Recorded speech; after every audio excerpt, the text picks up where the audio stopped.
how can you turn your service into a software as a service? How can you turn your service into a product without killing your service, without killing your current business? And most important, without killing your income. This is what I'm going to explain you in this video. So I would recommend you to stay until the end of this video, because in that way you will be able to go and apply this. If you are watching me for the first time, my name is Justo. I'm in a process of creating 12 apps in 1 year. I'm about to launch the 6th app, and I've created a system that lets me develop and test applications in less than 3 weeks, so I can start creating apps that are aligned with my audience and with the people using the app. I don't waste a single minute creating apps that don't have potential to become profitable and make money. So I believe there's a fantasy, around software as a service. And the fantasy goes something like this. I stop doing services, I build a product, I scale, and then it's done. That's not how it usually works, at least when you're creating a software as a service. What usually happens is that you spend months building. If you don't have the knowledge, your income passes and your energy drains completely. And you end up asking yourself, why isn't anyone paying for my solution? Why isn't anyone entering the app and paying? And not because the idea is bad.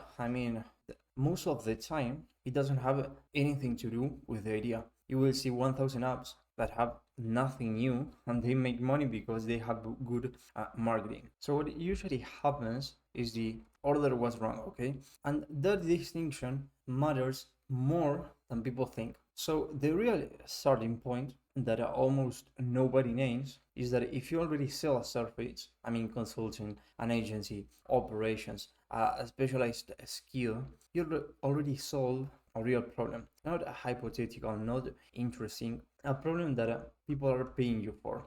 Paying for your solution. They respond to you, they depend on outcomes, and that alone puts you ahead of most of people trying to build software. But this is where the first silent mistake appears. When someone wants to move from service to software as a service, they often start thinking about automating everything, scaling, maybe hiring developers, and without noticing, they start devaluing the service that's founding everything. They stop charging for parts of it. They do it for free for now.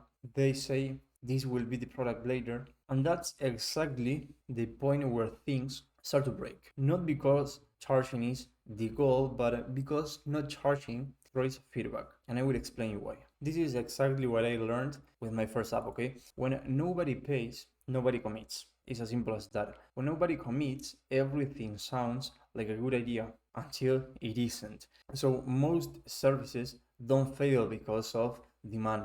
They fail because of repeated friction. Same question, same mistake. And that friction is exhausting. That's where the idea of a product shows up. But the thing that you need to pay attention to is that the software as a service at this moment doesn't exist to scale yet. It exists to remove friction. When someone tries to productize without clearly identifying the friction, they end up building something generic, something that could work, something that doesn't hurt enough, something nobody urgently needs. That's why so many products feel flat. They don't resolve tension and they don't matter. So I will explain you how to solve this in a minute, but first of all, I want to remind you that if you want to turn your idea into a working software as a service in just a couple of weeks, the only thing that you need to do is book a call with me. I will leave you the link on the comment section. I will review your idea completely and I will see if we can work together. And if you are liking this video and if this video is really helping you, you would also help me a lot if you subscribe to the channel and you hit the like button, because in that way we can keep growing the community. Okay, coming back to where we were, there is a pattern that repeats. The service starts working, the software as a service idea appears, focused on selling drops, building starts, charging gets postponed. You don't feel secure enough to start charging for your application. So at this point, complexity piles up, clarity disappears and income takes a hit. Not because of lack of skills, because of lack of sequence. The problem isn't wanting a product or wanting a software as a service. The problem is skipping steps. And especially if you come from a software, from a service that you are providing, you can do things, 100x easier.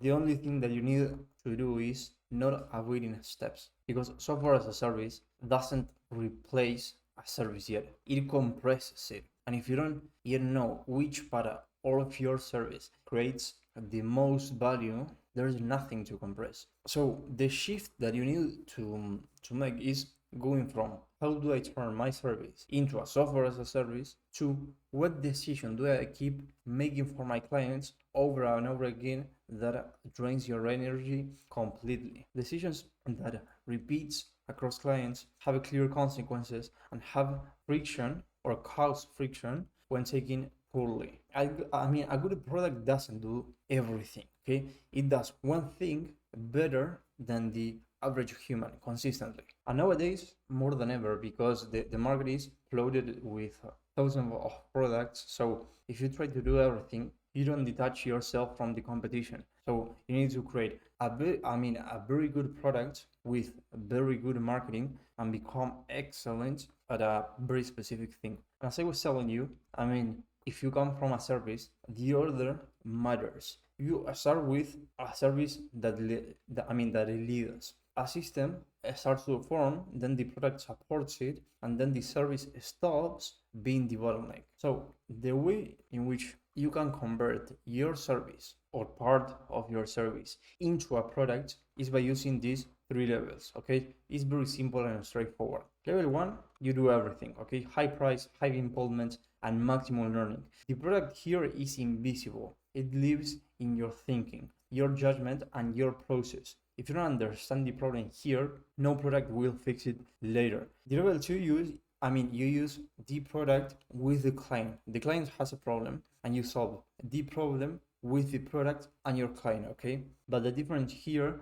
is that your client starts using the product. And on level 3, the client does it alone, okay? This only works if the first 2 exist, okay? Not before. Here the product doesn't sell dreams, it sells clarity, structure, and fewer mistakes. The difference between stage 3 and stage 1 and 2 is that on stage 3 you can scale, okay? Because you are not limited to your time. You stop changing time for money, because the client doesn't need you to be there every single day to solve his specific problem. Now, why selling before building changes everything, okay? And this is something that I understood too late, but the important thing is to understand it. When someone pays, they pay attention, they give real feedback, okay? Real feedback is the only thing that you need to create a successful app, to create an app that is aligned with your audience and with the users of your app. And when someone doesn't, they comment, they suggest, and they disappear. Selling isn't aggressive, is the filter that you need, because otherwise you can have 1,000 users, but if none of those users are really committed to private feedback, it's not worth it. Now, don't start with technology. A lot of people want to build a software as a service or want to build an app, and they overcomplicate this. They start with stack architecture, scalability, future features. All of that comes later. Before that, there's a simpler question. Does this reduce real friction right now? Does this solve a real problem? And something very important is that in the end, the difference isn't the idea, it's judgment, knowing what to build, what not to build, and in what order. And the only way to know that is by getting feedback. There's no other way. That doesn't come from threads or frameworks. It comes from being close to the problem, charging, listening, and adjusting. That's why the service isn't an uncomfortable place. It's the foundation. Now, I really hope this video helped you. And if this helped you, you would also help me a lot if you subscribe and you hit the like button, because in that way we can keep growing this community. If you want me to help you one-on-one, you have the link on the comment section. Thank you very much for watching, and I hope to see you on the next video.